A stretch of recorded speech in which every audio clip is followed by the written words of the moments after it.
አርበኛው ዘሜ ባለመስቀሉ ለማተቡ ሞጫ ካላምሳሉ እንደ ስላሴ ይውቃሉ እንደ ክርስቶስ ይዛለቁ አምነው ሲጠጡት የማያስነካ ሀገር ጠባቂ የሜዳ ዋርካ እውቀትና ማተብ የተገመዱበት ጀግንነት ከአንደበት የተዋህዱበት ልክ እንደ ስለት ልጅ በስስት የሚያዩት ይኸው የሞሸው ዘመነ ሰንደቅ ነው።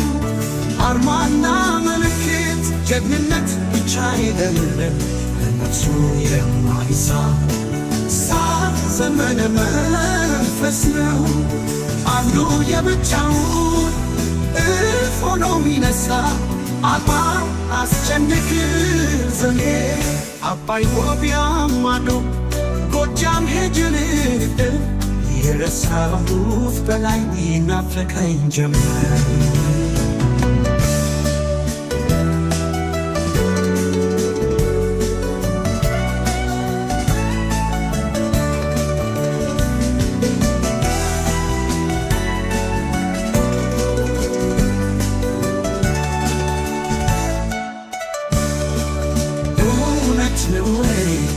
ጎበዝ ጀግኖቹ በላይ ተነሳ አሉ መቃብሩ ፈግሮ እንዲህ አለ ጎጃም ሞት አልፈራም ብሎ ያሳደደው ጀመር ውሽጣም ቀልቀሎ ጠላት እንዲህ ካለ ተነግሮት ካንሰማ ለበላይ ተውለት ጀግንነቱንማ አይወራም ወሬ እስኪ ዝም በሉ የጎጃሙ በላይ ሞቶ ተነሳሉ አይሸበር በረታ ቢቸናደብ ወርግ እሳት ሆኖ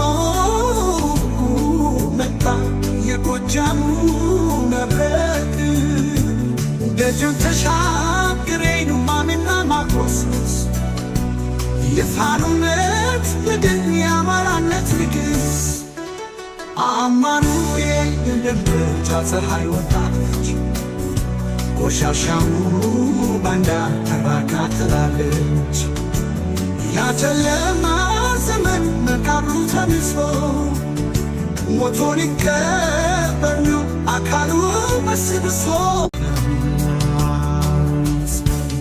አርበኛው ዘሜ ባለመስቀሉ ለማተቡ መች አካል አምሳሉ እንደ ስላሴ ብቁቃኑ እንደ ክርስቶስ ቤዛ ለኩሉ አምነው ሲጠጉት የማያስነካ ሀገር ጠባቂው የሜዳ ዋርካ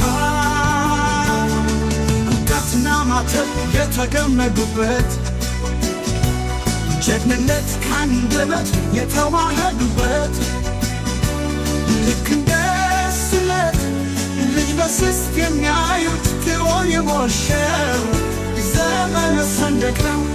አርማና ምልክት ጀግንነት ብቻ አይደለም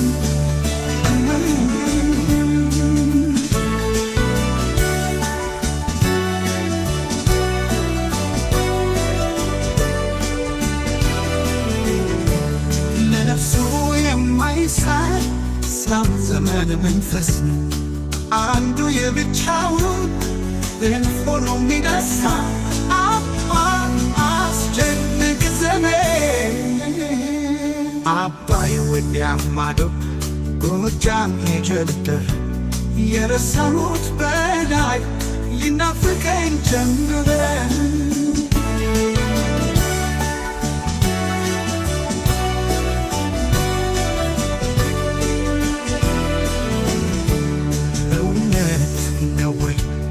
ጎበዝ የጀግኖቹ በላይ ተነሳሉ መቃብሩን ፈንቅሎ እንዲህ አለ ጎጃም ቦታ ሰላም ጤና ይስጥልኝ ውድና የተከበራችሁ የናታን ኒውስ አድማጭ ተመልካቾቻችን በእያላችሁበት የዓለም ዳርቻ ሰላማችሁ ይብዛልኝ። ዛሬ ላይ የተሰሙ በርከት ያሉ አዳዲስ መረጃዎችን አሰማችኋለሁ። እስከ ፍጻሜው አብራችሁ እንድትቆዩ እየጋበዝን ወደ ዜናው አልፋለሁ። ከዛ በፊት ለቻናሉ አዲስ ከሆኑ ላይክ፣ ሼር፣ ሰብስክራይብ በማድረግ ቻናሉን በመደገፍ እንዲያበረታቱን እየጠየቅን ወደ ያስኳቸው ዜናዎች አለፉ። አንድ የቱርክ ወታደራዊ አውሮፕላን የድሮን ተተኳሾችን ወደ አዲስ አበባ ማጓጓዙ ተሰማ። ንብረትነቱ የቱርክ ብሔራዊ ጦር የሆነ ኤ400 የተባለ አንድ የጦር አውሮፕላን ከሰሞኑ በተከታታይ በረራዎች የድሮን ተተኳሾችን ጨምሮ የሌሎች ከባድ መሳሪያ ተተኳሾችን አዲስ አበባ በሚገኘው ቦሌ ዓለም አቀፍ አየር ማረፊያ ማራገፉን የመረብ ሚዲያ ወታደራዊ ምንጮች ገልጸዋል። የጦሩ አውሮፕላኑ መነሻውን ከቱርክ ኢስታንቡል አድርጎ በተከታታይ በረራዎች ነው ከባድ መሳሪያ ተተኳሾችን ሲያጓጉዝ የነበረው ተብሏል። ይህ ወታደራዊ የጦር አውሮፕላን በቦሌ ዓለም አቀፍ አውሮፕላን ማረፊያ ሲደርስ ከፍተኛ የሆነ እጀባ እንደሚደረግለት የተጠቀሰ ሲሆን የሚራገፉ ተተኳሾችና ወታደራዊ ትጥቆችን በተሽከርካሪ ተጭነው ወደ ደብረ ዘይት አየር ኃይል ግቢ መጓጓዛቸውን የመረብ ሚዲያ ወታደራዊ ምንጮች አክለው ገልጸዋል። ገዢው የብልጽግና ቡድን ከወራት በፊት ጀምሮ የድሮን ተተኳሾች ጨርሶ እንደነበርና አሁን ግን ሀገሪቱን ተጨማሪ ዕዳ ውስጥ አስገብቶ ተተኳሹን መግዛቱ ተጠቁመዋል። ለዚህም ማሳያ የሚሆነው በአማራ ክልል ለተወሰኑ ሳምንት ቆሞ የነበረው የሰው አልባ አውሮፕላን ጥቃት ከመጋቢት 20 2017 ዓ.ም ጀምሮ እንደ አዲስ ተጀምሯል። በመጋቢት 23 2017 ዓ.ም በጎንደር ቀጠና ኪንፋዚ በገላ ስላሬ ከተማ ላይ በሁለት ዙር በተፈጸመ የድሮን ጥቃት 33 ንጹሃን ወገኖች ሲገደሉ በርካቶች መቁሰላቸው ተገልጿል። በተመሳሳይ በደቡብ ጎንደር ዞን እስቴ መካነ ኢየሱስ አካባቢ ልዩ ስሙ አስመራ በተባለ ገጠራማ መንደር ላይ መጋቢት 24 2017 ዓ.ም ማርፈጃውን በተፈጸመ የድሮን ጥቃት ታዳጊዎችን ጨምሮ ከ10 በላይ ንጹሃኖች መገደላቸውን መረብ ሚዲያ በዕለቱ ዘግቦ ነበር። በጥቂቱ ከተገደሉት መካከል 5 ህጻናትና ታዳጊዎች መሆናቸውን የተነገረ ሲሆን ጥቃቱ የተፈጸመ በአንድ መጀመሪያ ደረጃ ትምህርት ቤት ላይ ነው ተብሏል። በተጨማሪም ያለፉት 2 ቀናት በወሎ ብልበላ ቀጠናን ጨምሮ በሌሎች የወሎ ቀጠናዎች እንዲሁም በጎንደር እንዲሁም በሸዋና በጎጃም ቀጠናዎች ተከታታይ የሆነ የድሮን ቅኝትና አሰሳ እየተደረገ መሆኑን ተጠቁመዋል። በመቀጠል የኦህዴድ ብልጽግና 3.5 ቢሊዮን ብር መሳሪያ ግዢ ፈጸመ።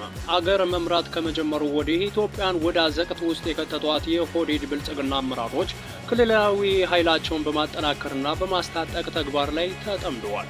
በክልሉ የሚኖሩ አማራዎችና ሌሎች በመጨፍጨፍ ወደር ያገኘለት የኦህዴድ ብልጽግናን ለፍጥ ያመጣው ስርዓታችሁ ተነካ በሚል ለመለሟቸው ወጣቶች እና በየቦታው ኬላ ዘርግተው በቀረጥ ብር ስብሰባ ሾፌሮችን ለሚያማርሩ ሚሊሻዎች ለማስታጠቅ ኢትዮጵያ ያሉ ኃይሎች የተቀናጀ ጥምረት ለመመከት መላውን የኦሮሞ ሕዝብ ለማስነሳት በትጥቅ ማደራጀትና አልሞ በመስራት ላይ ናቸው። የመከላከያ ኢንጂነሪንግ ኢንዱስትሪ ግሩፕ በሚል የተደራጀው ኩባንያ አካል የሆነውና ደብረ ዘይት የሚገኘው የጋፋታ አርባመንት ኢንጂነሪንግ ኢንዱስትሪ በአሁኑ ጊዜ ከተባበሩት አረብ ኤምሬቶች ጋር በመሆን እያመረቷቸውና እየገጣጠሟቸው ካሉ የጦር መሳሪያዎች መካከል በከፍተኛ ቁጥር ለኦሮሚያ ሚሊሻ ማስታጠቅ እንዲችል በፊልድ ማርሻሉ ብርሃኑ ጁላ ውሳኔ መሰረት ስምምነት እንዲፈራረም እየተደረገ ነው። የሌሎች ክልሎችን የልዩ ኃይል አደረጃጀት በማፍረስ መሳሪያን በማሰባሰብ ለኦሮሚያ ኃይሎች ሲያስታጥቅ የቆየ የሽመልስ መራሹ የኦህዴድ ብልጽግና እንደፈለገ ከሚያዛቸው የመከላከያ ጄኔራሎች ጋር በመተባበር የኦሮሚያ ወጣቶችን በከፍተኛ ቁጥር በማስታጠቅ ላይ ይገኛሉ። ቀደም ብሎ የሪፐብሊካኑ ጥበቃ ኃይል የታጠቃቸውን መሳሪያዎችና ተሽከርካሪዎች ጨምሮ በሰራዊቱ የነበሩ ትጥቆችን በተማረከ ሰበብ ለኦነግ ሸኔ ኃይሎች ሳይቀር በድብቅ ለማስታጠቅ የሚታወቁትን የመከላከያ ሎጂስቲክ ዋና መምሪያ ኃላፊ ሌተናል ጄኔራል አብዱራህማን ኢስማኤልን ጨምሮ አብዛኛው የመከላከያ ቁልፍ ቦታዎችን የያዙ የኦሮሞ ተወላጅ ጄኔራሎች አብዛኞቹ በስልጠናም ይሁን በማስታጠቅ ለኦሮሚያ ቅድሚያ ይሰጣሉ። ይህኛው ቁጥር በኢኢኮ 9666451717 በቀን ጥር 2017 ዓ.ም በተፈጸመ ደብዳቤ በአገሪቱ የሕግ በማይፈቅደውና ከሌሎች ክልሎች ጋር ተደርጎ በማይታወቀው አኳኋን በመከላከያ ኢንጂነሪንግ ኢንዱስትሪ ኮርፖሬሽን ግሩፕና በኦሮሚያ ሚኒሻ ጽሕፈት ቤት መካከል በድብቅ የተደረገው የ3.5 ቢሊዮን ብር የነፍስ ወከፍ የቡድን መሳሪያ ግዢ ስምምነት ሰነድ ለይስሙላ ይፈራረም እንጂ ከጦር ኃይሎች ኢታማዦር ሹም ፊልድ ማርሻል ብርሃኑ ጁላ ጨምሮ በሌሎች የመከላከያ ቁልፍ ቦታዎችን በያዙ ኦሮሞ ተወላጅ ጄኔራሎች በሚያዙት መሰረት በተቀመጠው የግዢ ስምምነት መሰረት ሳይሆን በነጻ ስጦታ የሚፈጸም ስለመሆኑ እስካሁን በመጀመሪያ ዙር በጋፋት አርማንት እና በተባበሩት አረብ ኤምሬቶች ከተመሰረቱ መካከል ከ52% በላይ የሚሆነው መሳሪያ ለክልሉ መረከቡን ለጉዳዩ ቅርበት ያላቸው አንዱ የኢንዱስትሪ አመራር ገልጸዋል።